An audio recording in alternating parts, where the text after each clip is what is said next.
I think a lot of those people in England, as in America, they were all bought into this scientific racism of Darwinism and the idea that you had lesser races. So I think that they, plus this was the time of Nietzsche and the death of God and the Ubermensch, and that they, the death of the death of religion. We discuss appeasement with China and the similarities of Britain in the 1930s. This is appeasement on a very large level with China, similar to what the Brits were doing and the French were doing prior to the start of World War II. For my turn, we are going to switch to China. This is the enemies and their allies, the enemy of America, China, their enemies and their allies. This is the part where we talk about how China, once again, is falling or promoting itself. Let me restart. China is, in this segment, we're going to talk about the haters of America. And in this case, the haters of America are not only, as in past times, the Democratic Party and many of the Democrats in the Democratic Party, but also China and Iran. They all seem to be allied on this. So first off, this is a great bit of information. It's very thick. There's a lot here. I'm going to go through it. I took this from an interview that was from American thought leaders. I want to make that clear. I boiled it down so that we can possibly get something out of it other than, and I've also put my own agenda in there. So John, I want to start by my entire basis of this, and this is different than the interview that I watched. I am putting my own spin on this because of my historical background. Brother, tell me, in the 1930s, do you think Neville Chamberlain, who was the Prime Minister of England prior to Winston Churchill, do you think that he was willfully stupid in how he appeased the Nazi regime and Hitler? Do you think he was incompetent, or his party and him were admirers of the Nazis and Hitler? Do you think, which one of those do you think he was, based off of your historical knowledge? I think a lot of those people in England, as in America, they were all bought into this scientific racism of Darwinism and the idea that you had lesser races. So I think that they, plus this was the time of Nietzsche and the death of God and the Ubermensch, and that they, the death of the death of religion, and that they were falling away from religion. So I think you made that point to me earlier that he was really playing to his base of his party the way the Dems are today. I think it's a good point that you make with that rhetorical question.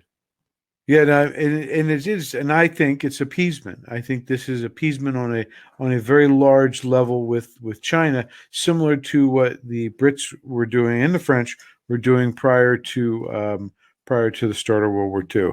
Not that I'm saying we're going to have a war, but I'm saying appeasement always leads to more appeasement, right? And that's really what we're doing, and we're seeing with the Chinese, and how the Biden, the guy sleeping in the White House, is how he's been leaning towards them, and in the past and currently. So let's dive into this, brother.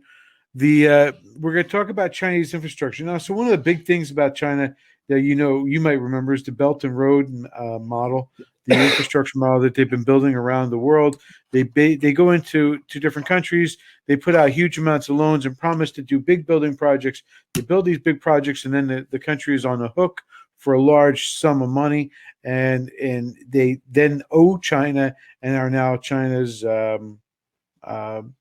possession, we'll call it. I was going to use a B word there, but I decided not to. So we're going to start with Pakistan. Now, Pakistan, John, I don't know if you're familiar, has a border in common with China.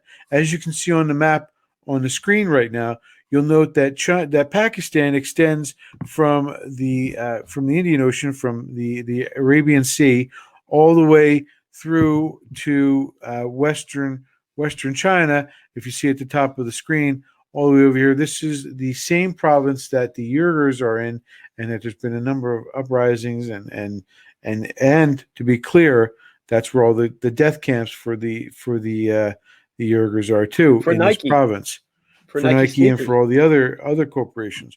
So the Chinese are building a base in Gwadar, Pakistan. They're making it in the typical fashion of the Chinese. They're doing the slow roll of conquest, like they did with the South China Sea, where they would go in there and say, "Hey, we're going, we're just making these islands for observations of the weather, or for just to resupply ports or whatever they may be." Then they eventually militarize them and they turn them into a military base. That's what they did in the South China Sea. That's what they're doing in Gwadar. They're building up this port because, John, it's very close to the Strait of Hormuz. It's also very close to the Persian Gulf. And you got to ask yourself, John, why would they be doing this? Well, brother, China is not energy self-sufficient. They require very much a lot of oil to be brought into their country. They require a lot of other byproducts and Coal. other goods, coal and other things to be brought in. And this is just another part of that Belt and Road initiative that they talked about, because there's a road that runs from Gwadar, and you can follow it on your map, runs all the way up into China. Now, of course, we know the Uyghurs are an obstacle for them, because this is another reason why they want to maintain a good, strong hold on that province. They want to make sure that, so it's not just, oh, the Uyghurs are bad. It's also they're trying to make sure that there's no possibility of uprisings or any violence in that area, so the oil can keep on flowing, so the goods can keep on running through. So typical totalitarianism.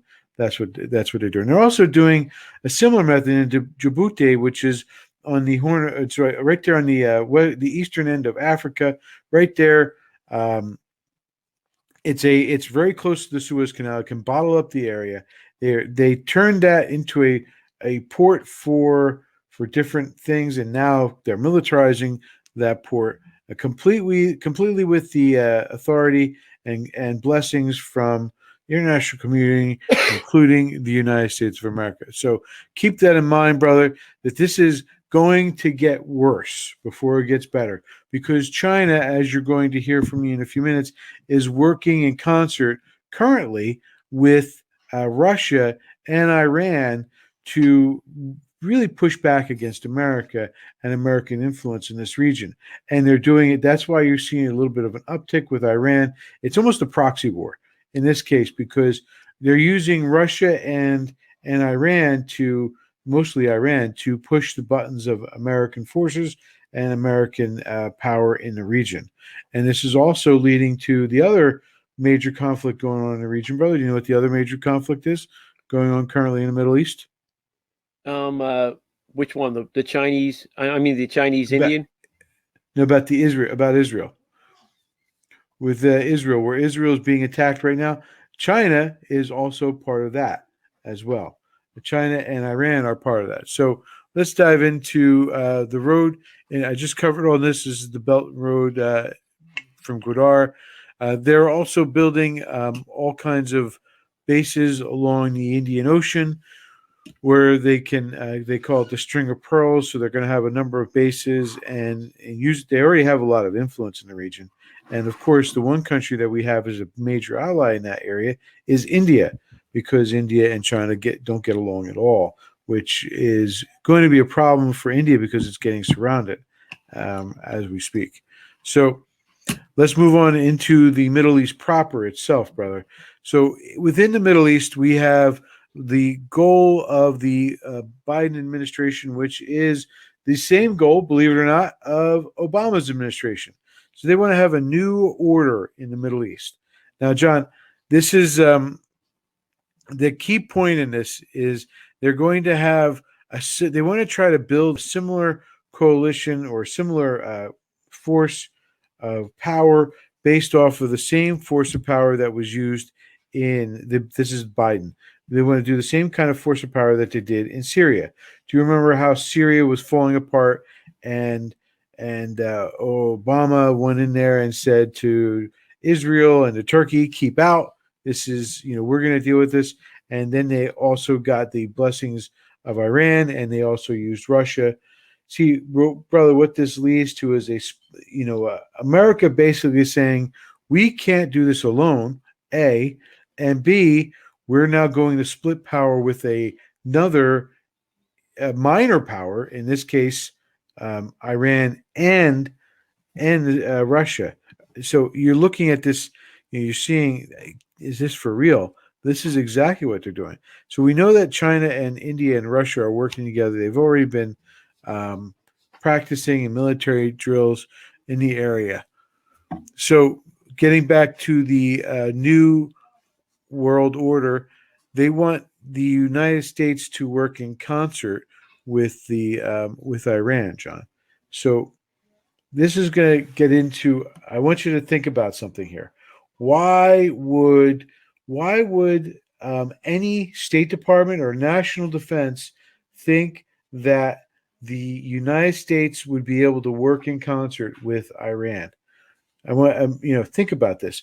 Iran is well known to have people in the streets yelling "Death to America! Death to the Great Satan!" We're known as the Great Satan. This country has not changed its model. Why do you think, brother, that our government, the national defense industry of our government, the bureaucrats, and the State Department bureaucrats, why would they think that Iran would be willing to work with us? Why do you think that? What kind of makeup do you think they have? You didn't tell me what you wanted me to say before like you did the last question. No, I didn't. I didn't. What do you want me to say? The answer is, brother, these elites within the national defense industry of our government, in other words, the national security and the State Department, the elites within this look down on the people like you and me who say, of course, Iran is never going to be willing to work with us, or we should never work with Iran because Iran wants to kill us. Right. Yeah, they want to kill us, and they want to kill the Jews. And other Americans. They call us the Great Satan. They call Israel the Lesser Satan. And there's this is the ideology coming out of Iran. But these people within, and before I go any further, I just want to say, there's two different models here. There's the Obama-Biden model, and then there's the Trump traditional model. You can see it on your screen. The Trump traditional model is we isolate Iran, we take away their money, we take away, we support Israel, we support allies within the area, we build allies in the area like the Abraham Accords did. That's, by the way, UAE, the Morocco, it was Bahrain, and it was eventually going to be Saudi Arabia. They were all coming together to work together to defend against a possible nuclear Iran. They were all afraid of Iran, and Trump exploited that to get them to start working together with Israel and to start making peace. All that success, not good enough to the Bidens, because they got to go back to what didn't work with Syria. They had to go back to what failed in the last administration with them, because that was their model. They're looking to work in concert with the Iranians and try to cut a deal with them. So this idea, this concept is completely ass backwards from reality, because in reality, the Iranians want to kill Americans. They want to kill Jews. They don't like us. And the Obama-Biden model is, no, there's parts of their society that want to work with us. We just have to, be nice to them. John, this is the same failed model that we did with China back in the 90s. And it failed then, and it only boosted up our enemy so that we now have a threat. And now it's happening again with tiny little Iran, and they're going to build up Iran like they did, and they got China to help them build it up. And why? Because of these elites within the national industry. John, you know who I put on that role? You know where this goes back to? You know where they got this idea originally? They got it back from the 90s when we did it with China. You know where that idea came from? I'll bet you dollars or donuts it came from Bush 41. Bush 41 probably pushed the idea China's going to be our friend. We're going to make China our friend by being nice to them. And so they took that model, and they're using that with Iran now. So again, the left, not only the leftists, but it's really the elitists that we have to worry about. But I want to finish it up again. Another example of how how Biden dislikes, just because if it's Trump, it's not going to work. They try to embarrass our allies, Saudi Arabia. They really go after them and really support Iran, because they try to belittle the Saudi Arabia, who had forces in Yemen to try to fix it. And they said, "Oh, Saudi Arabia is the reason why Yemen's in a humanitarian crisis." No, it's not. It's because Iran has been weaponizing and turning him into military puppets. They've been turning him into terrorists, and they've been causing all kinds of conflict that's been fostered by Iranian militants. They've been militant. What's that, brother? Iranian money given to them by America. Yeah. So the infection. This is the infection. I mentioned this already. This is the infection of the State Department, and because it gets right back to the belief system that the Iranians, are willing to work with Americans. They're not. They've proven it. So the Abraham Accords. I already mentioned this, that we have all these countries that are willing to work together with President Trump to try to bring peace in the Middle East, and then you got the Bidens who just want to wreck it all with their new world order, because they know better than the rest of us, brother. They know better. There's no containment of Iran. That was the Trump model. Contain our enemy. And then their end game, brother, is to have another Iran deal too. They're not in this new deal. They're not going to be able to stop the bomb, because there's no way that they can stop Iran from building a bomb. They're going to build up Iran. They're going to build up China. They're going to make the Palestinian conflict the center of the universe again, so they distracts us from seeing just how horrible Iran is and all the bad crap that they're doing with China. That's what it's gonna. It's gonna. You forgot on that last one, James. You forgot one more bullet point. Blow up Israel and kill Jews. I really think that's the whole goal. That is. I mean, that is the. You're right. That is the goal that should be on there. And then coming around to the end here, they want to also. China wants to take over Israel. Want to ally with Israel at some point. Why? Because Israel's a huge cyber business, a huge, brother, cyber warfare ability, and they have strong AI, artificial intelligence, and China looks at them and covets them. They want Israel on their side. They want Israel on their side because of that. And it is possible that it is, according to Michael Doran, it is possible for China to get Israel. And the way they can do it is if our administrations continue to favor Israel's enemies. And because China is doing it behind the scenes. China is a silent player for the most part with Iran. So they don't look like the culprits. But right now, Biden is looking like a culprit with the Hamas and with the Palestinians, and looking, allowing them to get away with all the death and destruction that they're causing. So this is the woke movement of the leftists, John, because, and I'm going to tie it all up. Here's the bow. The leftists in the Democratic Party hate Israel so much that they are getting back. And again, the beginning, when we asked, did Chamberlain and his party, were they ideologues that saw they admired the Nazis and what they were doing, or was it they were just stupid? So there's a large chunk of the Democrats who are following along who are just stupid and think that this isn't the case.